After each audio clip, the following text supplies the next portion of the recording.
Good evening, I'm Joel Robert Johnson. And I'm Rusty Deddy. Today is Friday, May 23rd, 2014. And the facts are these. Our top story tonight. On Thursday, Thailand's military seized control of the nation in a bloodless coup. They quickly suspended the constitution and detained a number of cabinet ministers in a bid to end 6 months of political upheaval. This marks the 12th coup since the end of absolute monarchy in 1932, meaning that under the nation's punch card system, the next coup will be free. The grisly deaths of 2 inmates in the New York City jail system recently have prompted City Councilwoman Elizabeth Crawley to schedule oversight hearings in the next month. She reportedly suggested that New York criminals avoid getting caught by any means necessary, including dying in a hail of police gunfire, or planning a complicated escape route that involves hacking the city's notoriously fragile computerized traffic light system. Oil prices eased on Thursday after hitting a high of over $104 a barrel earlier this month. Industry group leader Barry L. Cooper complained that expensive oil meant that people were buying fewer and fewer barrels. And for some reason, the average consumer still only associates barrels with oil and other viscous liquids. He went on to suggest that you can put your kids' art supplies in a barrel, or you can serve a festive barrel of shrimp at your next barbecue. The barrel industry is recovering from their merger with the more popular crate industry last year, as their product is still outsold by a 6-to-1 margin at crate and barrel stores. An appeals court in Denver this week denied a request by a federal prisoner convicted of killing 3 people to be released from solitary confinement, where he's been held for the past 30 years, smoking cigarettes and watching Captain Kangaroo. The inmate protested that he hasn't killed anyone in a really long time, and that he probably doesn't even know how anymore.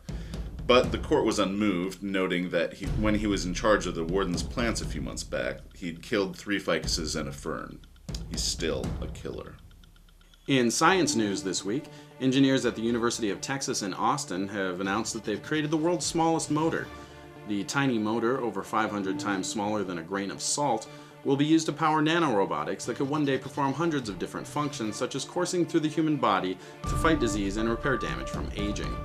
The most exciting development, however, may be the return of the beloved Micro Machines guy, who will announce all future developments extremely rapidly.